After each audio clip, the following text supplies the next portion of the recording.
Hey guys, and good morning. Today we want to talk about how an easily manipulated system can make life harder for women.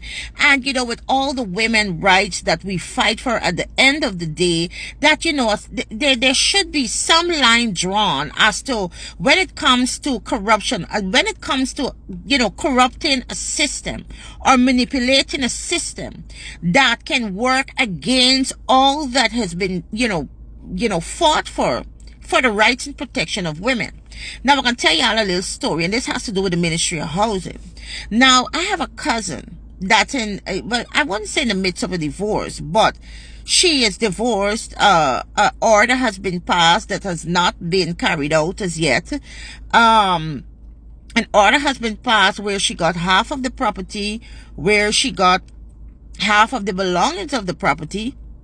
She made several attempts to go collect her half of the belongings in the property, and nothing has been done. Every time she goes, some excuses there. He's not around. He's not available. He has never made any attempts to give her what was ordered by the court. Now, let me give y'all a little story, because everybody has the opinion of women that when we get divorced and we get half, that we didn't work for it.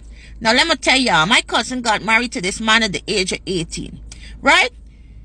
Now, we talking about a business, an established business, which a lot of you guys supposed to know. She got married to the son of Fish Hook from North Road, okay? Now, they got 3 children together. They build together. She worked together because she do she little work to buy and sell she little things and so on. She's basically based in America, and she comes and she goes and so on. She made 3 children for this man. 3 children, okay? And basically, they got to divorce. Now, who right, who wrong? Me want to get into that. That's not me problem, right? But we're talking about a manipulated system. Now, when she filed, first of all, I'm going to tell you about the first part of it. So when she filed for divorce, there was a land granted to them through the Ministry of Housing that had both of their names. They both work and paid on the land and everything. And during the divorce proceeding, this land happened to disappear from the divorce proceeding. Because when everything came up, she only got half of the house and half of the belongings in the house, and of course maybe alimony and child support. And when she questioned what happened to this land, lo and behold, she found out that the land is no longer in her name. Her name was taken off by the Ministry of Housing. Y'all listen to this. Her name was taken off by the Ministry of Housing. So when she approached Housing to find out what the hell happened here, that I did own a land with this man, what the hell happened here, she was written a letter and told that the man, her husband, her ex-husband, had approached the ministry and said he couldn't find her. He don't know where she was. He couldn't make contact with her for how long, and he wanted to proceed to do works on the land, and hence whatever was done was granted to him to have her name removed from the document. Now, that is one whole big lie, because all during their divorce and even now after they've been divorced, he has contact with her. Of course, again, she lives in America. He has contact with her. He has contact with all of the children. He knows her address in America. He's been to her address in America to pick up the kids and so on. So it is a big lie as to him not being able to make contact with her. Now, I am wanting to know at this point if someone can just go to the ministry and make a crazy request and have it, done. Where does this go? Where does this go? Did the ministry try to contact her? Was the ministry provided with an address for this young lady? Was they provided with a phone number for this young lady? And this young lady has evidence that all during this time where he's saying that he didn't have no contact with her, that he did have contact with her. She got all of her messages.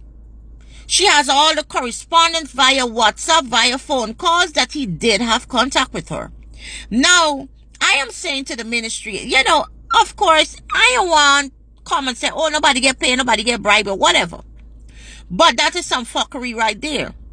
I remember when I was going through a divorce with my husband, And his name, when we got approval letter from the ministry, both of our names was on that piece of paper. And he said, listen, I don't want nothing to do with this land.